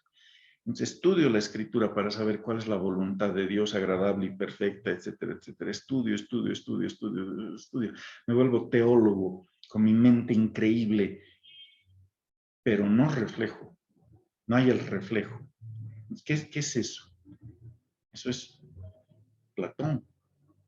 O sea, el mundo de las ideas es genial, es magnífico, es el cielo, las ideas, los conceptos. Y qué maravilloso. Adoramos al Señor por lo maravilloso que es, pero no reflejes en la tierra. No traigas a la tierra esas ideas. Déjalas ahí para tus libros de teología, tus libros de filosofía. No hagas nada con eso. Eso es Platón, hermanos. Ya los gnósticos han heredado eso de Platón. Entonces, está ahí, pero no está la conexión. No está la conexión del cielo con la tierra. ¿Cuál es la conexión? El Señor Jesucristo. Es el Logos. En el principio era el Logos, y el Logos era con Dios, y el Logos era Dios. Y dice, y vino, y se hizo carne.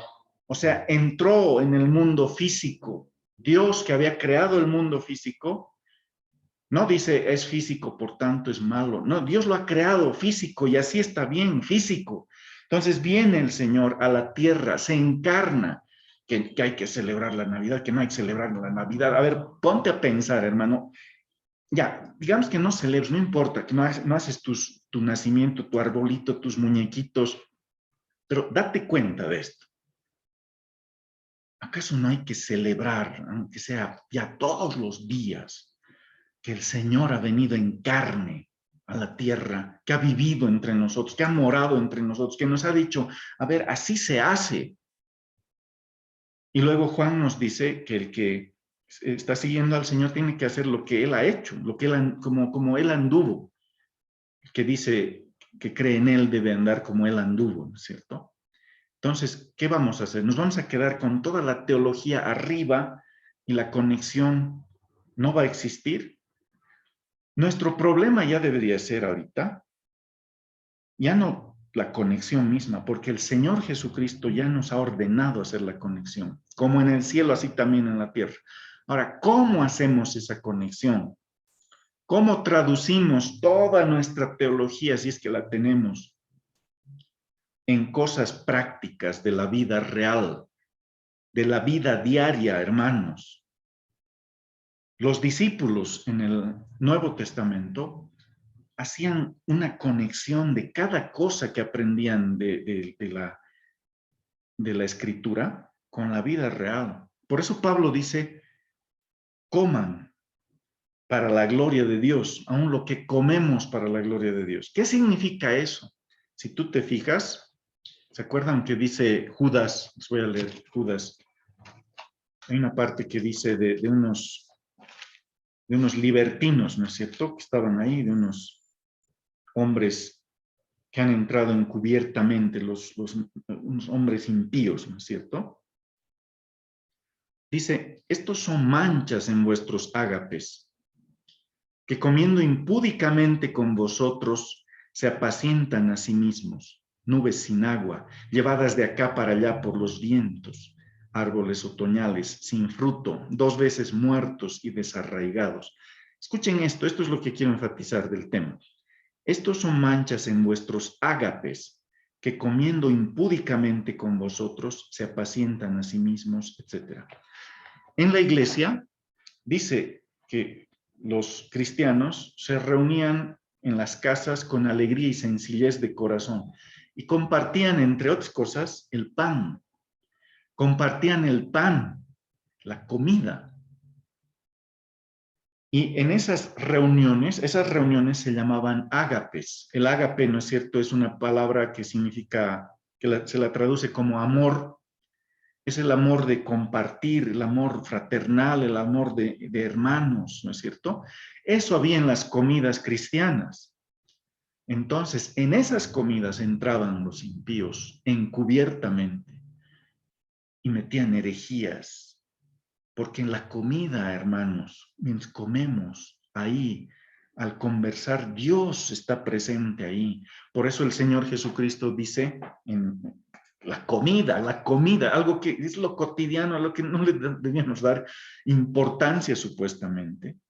El Señor Jesucristo dice, toma el pan, toma el vino, ¿no es cierto? Hagan esto en memoria de mí. Yo estoy al centro aún de la comida. Entonces, vamos a comer y vamos a hablar de fútbol, vamos a hablar de ingeniería, vamos a hablar de ciencia, de arte, vamos a hablar de política, vamos a hablar de muchas cosas. Pero que esté presente el Señor. Y en la comida justamente es donde había un cierto contacto con los hermanos. Es más fácil. Y entonces habían tipos de problemas que se presentaban en la comida, en las reuniones de los hermanos. Uno de estos problemas era estos que invadían, que se entraban encubiertamente y traían herejías. Introducían en la charla basura teológica. Hermanos, ¿acaso no nos reunimos a veces y escuchas a alguien sacar una tontería? Por más que sean pastores, sean curas, sean líderes de iglesias grandes, chicas, no importa. Cuando está contra la escritura, ¿has visto cómo contamina? Y mucho más contamina cuando todos son amigos. Porque le llega a uno y el otro, el amigo más se contamina. Todos nos contaminamos. Por eso dice, estos son manchas en vuestros ágapes. ¿Se acuerdan de la carta de Pablo a los Corintios? Uno de los problemas principales era la comida. algo cotidiano, les estoy diciendo. O sea, cómo los discípulos se encargaban de reflejar lo que es como en el cielo, así también en la tierra. Había un problema, habían varios problemas con la comida. Primera Corintios es una carta que habla de la comida muchísimo. Por ejemplo, dice, con los tales ni aun comáis. Y explica de quiénes está hablando. Porque en la comida hay un contacto, ¿no es cierto? O sea, cuando está hablando de una comunión cristiana, ahí no puedes tolerar la herejía. Otra cosa es cuando vas a comer unas tucumanas con alguien y le vas a evangelizar, ¿no es cierto? No estoy hablando de eso. Pero se está refiriendo a esta comunión cristiana. Con los tales ni aun comáis. A los que, y estaba el caso de un hombre que estaba cometiendo incesto en medio de la iglesia y era parte de el ágape, de la reunión de comida de los cristianos. O sea, había un problema de comida ahí. La comida entonces tiene que ser, es importante, pero es física, hermano. Es importante. El concepto de comida, el ritual de la comida es importante.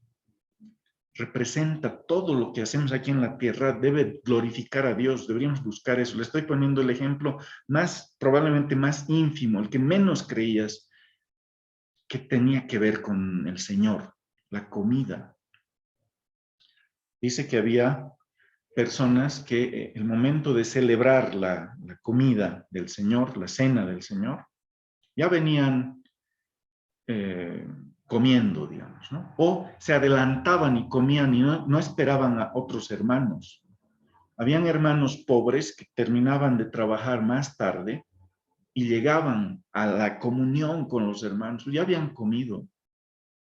Y Pablo les dice, está mal eso, hermanos. La comida no es llenarse la panza, es la comunión. Tendrá que ver el término con, la raíz con, comunión, con comida, no sé. Yo no sé, ¿no? Se me ha ocurrido ahorita. Pero estaba ahí. Entonces, hasta la comida, el saciar el cuerpo, representa algo. Este es mi cuerpo. El pan, este es mi cuerpo. El vino, este es mi sangre. O sea, hasta elementos de la comida eran representaciones de verdades espirituales. ¿Qué quiere decir? Como en el cielo, verdades espirituales, así también en la tierra, el reflejo en la comida misma. En la comida misma estaba ese reflejo, hermanos. Había comida sacrificada a los ídolos. Había un problema ahí, mucha. Se sacrificaba en Corinto a los ídolos ahí, con rituales así, con el chamán seguramente, el sacerdote ritual que hacía un sacrificio de animales y después esa comida se les daba a los que participaban en esa adoración. Y parte de esa comida llegaba a las carnicerías y ahí los cristianos compraban esa carne y algunos hermanos decían, pero yo he visto que eso han llevado del centro idolátrico y ahora comemos eso o no comemos. Y Pablo le da mucha importancia a ese tema. Ese es uno de los temas por los que los corintios estaban peleándose. Algunos dicen se come nomás, otros dicen no se come. A ver, vean lo que dice Pablo. O sea, un ídolo nada es, dice. O sea, no es realmente que al comer esa carne están entrando demonios. No es así. Pero cuando tú participas de esa comida que ha sido dada a los demonios, a los ídolos, porque los ídolos eran, los demonios sí existían, los ídolos no, pero eran cosas que se les daban a los demonios y se estaba participando de la mesa de los demonios, dice Pablo. Entonces, ¿se acuerdan que nos han enseñado cuando éramos de kinder? No, que eso depende de tu conciencia, si te sientes bien, si te sientes mal, comes o no comes los sacrificados. Hermanos, eso es para kinder. A ver, leamos lo que dice Corintios. Es tan importante aún la comida para Pablo que llega a decir qué comunión tiene Belial con Jesucristo.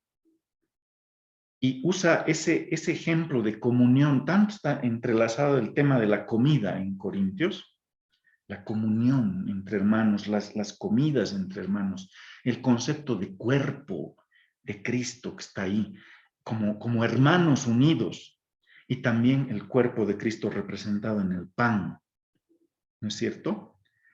Que es muy peligroso ir a tomar la Santa Cena del Señor menospreciando a los hermanos, ¿no es cierto? Y algunos han muerto por eso, dice. O sea, una verdad espiritual era despreciada y el castigo era físico, una enfermedad y muerte, en algunos casos, por despreciar el cuerpo del Señor Jesús. Entonces, ¿qué está pasando? No es Platón, Pablo. Las verdades espirituales afectan a la vida real. Y nosotros como cristianos deberíamos ser expertos en mostrar cómo las verdades espirituales obedecidas afectan de una manera, si las desobedecemos afectan de otra manera la vida física, la vida real aquí en la tierra. Les doy para algunos va a ser normal, para otros va a ser un sopapo, ¿ya? Mi intención es que sea sopapo para la mayoría, pero tal vez algunos no se asusten tanto. Has escuchado que es bien importante que seamos salvos, ¿no es cierto? Amén. La salvación del alma es más importante que la salud física. Platón. Platón cristiano, ¿no? Pero no, hermano, ¿acaso? Es Platón, hermano. Aprenderemos de una vez. Eso es Platón. Cuando el Señor Jesús ha venido, cuando el reino de Dios se ha acercado a la tierra, dice, la manera de mostrarse que el reino de Dios se había acercado era, una de las formas era que los demonios empezaban a asustarse aquí en la tierra, ¿se acuerdan? ¿Quién eres tú, hijo del Altísimo? Has venido a destruirnos antes de tiempo. Los demonios se estaban sometiendo y las mujeres que estaban padeciendo enfermedades se sanaban y los hombres que estaban mudos hablaban. La manifestación de que el reino de Dios estaba viniendo no se quedaba en el mundo espiritual, sino que estaba invadiendo el mundo físico que también le pertenece a Dios. Y estaba sanando a los enfermos. Y estaba resucitando a los muertos. No estaba diciendo, vengo a salvar sus almas, así que muéranse rápido, así los llevo al cielo de una vez. Ha venido a sanarlos. El efecto del pecado es tan grave, ¿no es cierto?, que aún esas personas que se han sanado después han debido morir. Sin embargo, ha empezado, pues, se ha acercado el reino de Dios y la manifestación era con sanidades. Entonces, cuando desprecias los milagros y las sanidades y las pones, no, eso es inferior al mundo, al cielo, a la salvación del alma. Hermano, ese es Platón. Yo ya le he dado tantas vueltas, tantos años a este tema, porque yo también desprecio a esos que venden sanidad, que te dicen da tanto y te voy a sanar. Yo desprecio todas esas cosas. Pero por despreciar a esa teología de la prosperidad, etcétera, etcétera, no despreciemos pues la escritura. Y en la escritura sí se habla de que Israel estaba en el desierto y no hubo enfermedad en medio de ellos. Había una ley de Dios que si era guardada, nos guardaría de enfermedades, nos guardaría de muchas dolencias si la guardamos. La prosperidad, cuando se le enseña así, sin Dios, sin la escritura, y se le enseña solamente como una meta que tienes que lograr, eso está mal, estoy de acuerdo con ustedes. Pero quiere decir que todos seamos San Francisco de Asís. En algunos casos Dios puede tomar a un tipo y decirle, tú vas a ser pobre por tal y tal cosa. Pero la idea de pobreza más viene del socialismo y los cristianos creen que la teología de la prosperidad es mala y había que dar a los pobres. Eso suena a Judas y suena a Marx. Deberíamos atacar a la teología de la prosperidad con la escritura, no con Marx, no con San Francisco de Asís. En la escritura dice, no debáis nada a nadie. que el pueblo que se presta es cola y el que da prestado es cabeza. Dice, seas cabeza y no cola. No te prestes plata. No, pero hermano, esos espíritus, bueno, no hacemos caso y ¡pum! Esclavo. El acreedor es el que manda y el que se ha prestado es el esclavo. Y vive esclavizado porque se ha prestado. Te has comprado una computadora, has pagado tus $2,000 por esa recomputadora y estás pagando así en 4 años tus $2,000. Hasta eso tu computadora ya no vale nada y hay una nueva, hay una mejor y tú sigues pagando. Y tú dices, ¿y ahora qué hago? Y ya no quiero trabajar, pero tienes que seguir de esclavo para pagar eso. En la ley de Dios no debáis nada a nadie. No le hemos prestado mucha atención a esa ley. Y hemos dicho, no, eso es como si fuera un pequeño refrán. No debáis nada a nadie. Pero cuando efectivizamos eso en la vida real, probamos las diferencias del que hace la palabra de Dios y el que solamente la sabe, la conoce aquí en la teología, vas a encontrar las diferencias, hermano. Vas a encontrar. El Señor nos manda que hagamos la conexión porque ya está la conexión, en realidad ya está hecha, porque Él ha conectado. Hay un mediador entre Dios y los hombres, Jesucristo hombre. Hermano, se llama Jesucristo. El término Cristo es un término espiritual que quiere decir el ungido, pero tiene que ver viene de la unción, tiene que ver con el Espíritu Santo, tiene que ver con lo espiritual. Jesús es nuestro Señor que ha nacido de una mujer aquí en la tierra. No es un fantasma que vino y desde ahí nos dijo, he venido a liberar sus almas. Y simplemente abandonamos el cuerpo y nos vamos con él en almas, en estados de éxtasis místico. Hermanos, no, hay que hacer aquí las cosas, obedecer la ley de Dios aquí en la tierra. ¿Se acuerdan de un meme que he puesto una vez? Dice, he venido para salvar sus almas, no para librarlos, no para sacarlos de Egipto. Firma un Moisés trucho, espiritista.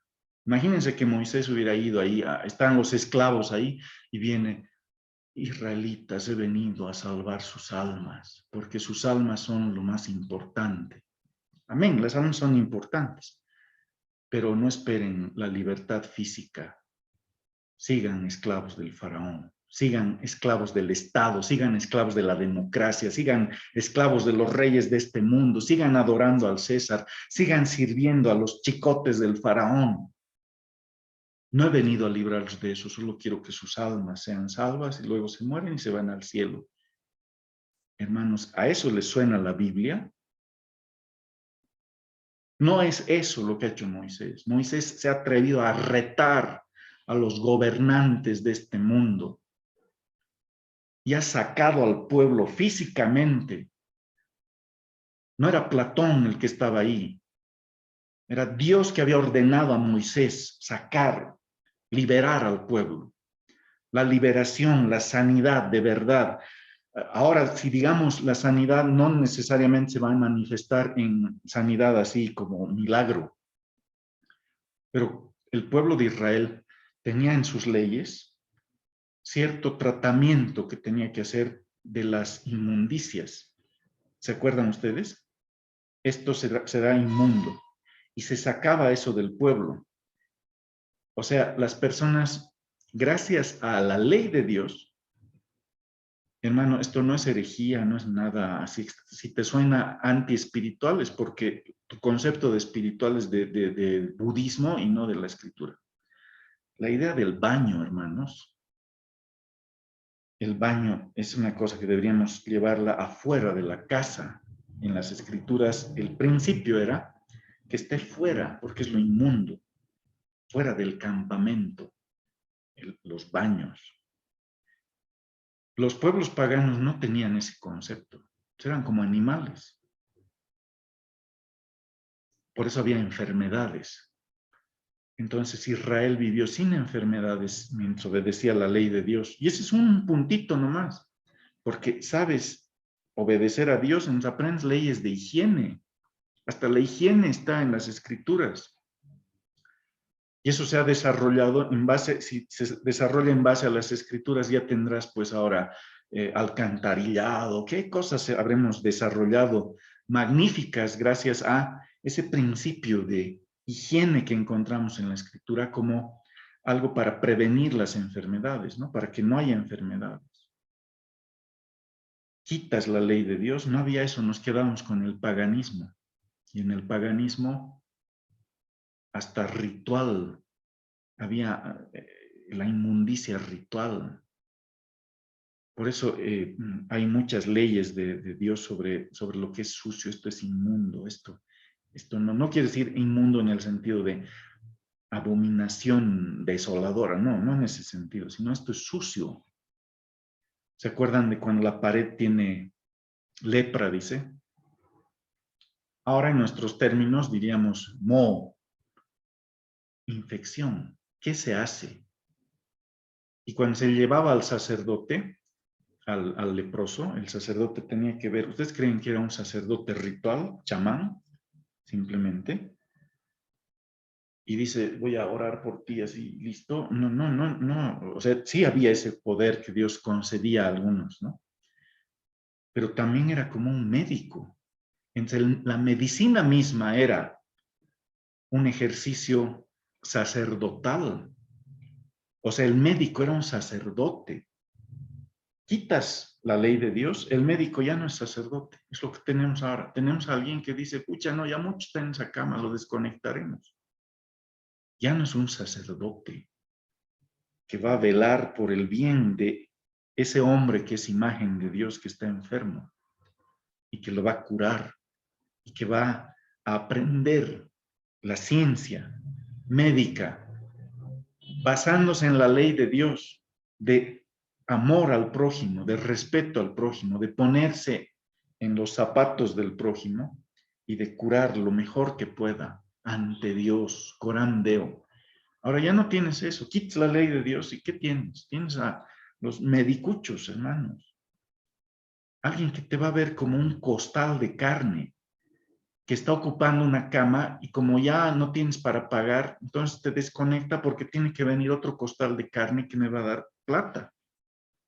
Y las medicinas y el oxígeno y todo eso es lo que está pasando ahora. Y la iglesia, ¿qué está haciendo? Está enseñando la salvación del alma. Y la pandemia, ¿qué hacemos? No sabemos nada de esto.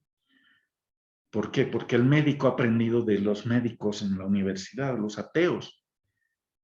Se le ha enseñado que no, ya ni modo, este muere nomás. ¿Por qué? Porque me han enseñado así, que si hay estos síntomas, la persona está muriendo. No cree en el oficio sacerdotal del médico. No cree que Dios puede sanar al enfermo. Entonces se conectan las dos cosas. Está el médico que conoce su oficio, pero también es sacerdote. Ya no hay eso. El que canta, el que hace ciencia, el que hace política, el que hace economía, todo debería estar conectado con el mundo espiritual sin desconectarse del mundo físico. Pero nosotros no hemos obedecido eso, hermanos. Hermanos, la orden de Dios es extender el reino de Dios, o sea, tomar la tierra y sojuzgarla. Nos ha dado esta herramienta de dominio, el reflejo de la ley de Dios. A ver, ponte a pensar. Padre nuestro que estás en los cielos, santificado sea tu nombre. Venga tu reino. Venga tu reino. Hágase tu voluntad, como en el cielo, así también en la tierra. A ver, piensa, hermano, en esa oración. ¿Has pensado bien? Venga tu reino. Pero nosotros, ¿qué decimos? No, nos iremos, nosotros. Yo creo en el arrebatamiento. Lo que no creo es en un escapismo.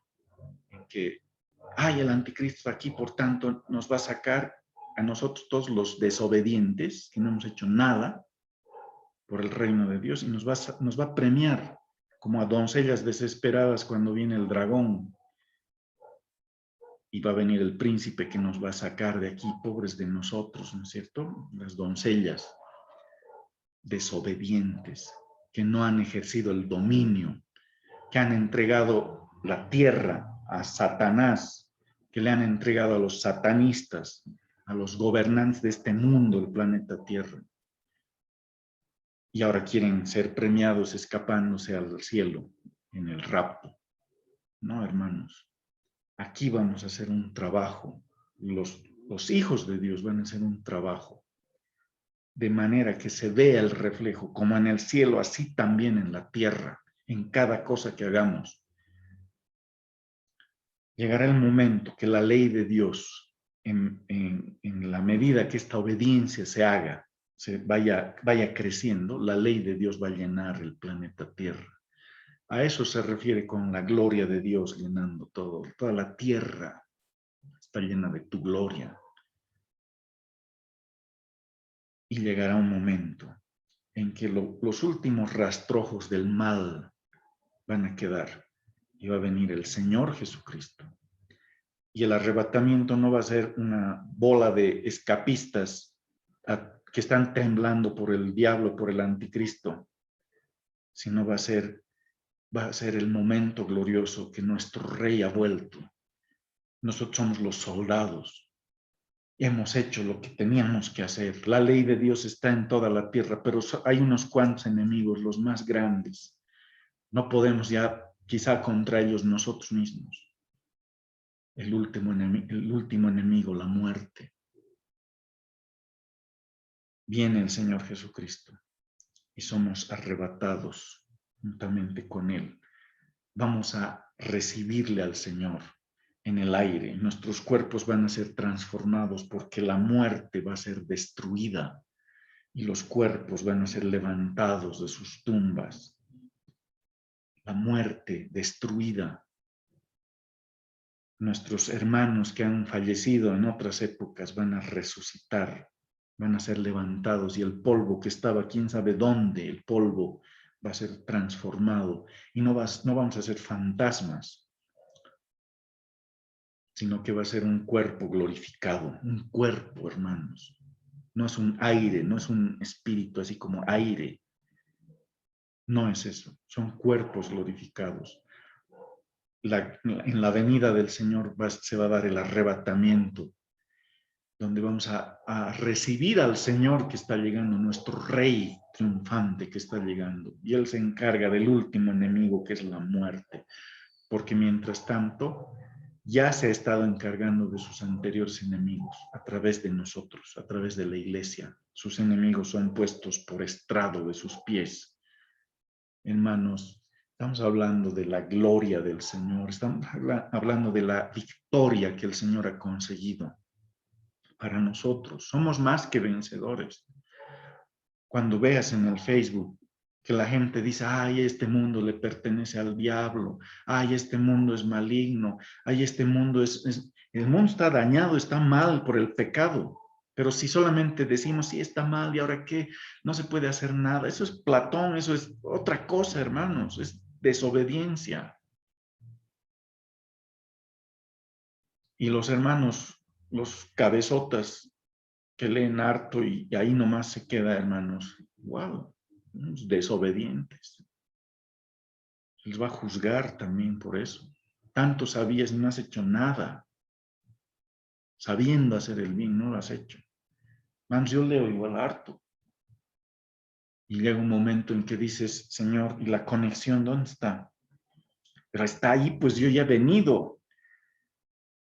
Jesucristo, hombre, es el Señor, Dios hecho carne, ¿no es cierto? Dios se hizo carne. Y está la conexión. Ahora es llevar las cosas de aquí a aquí, como en el cielo, así también en la tierra.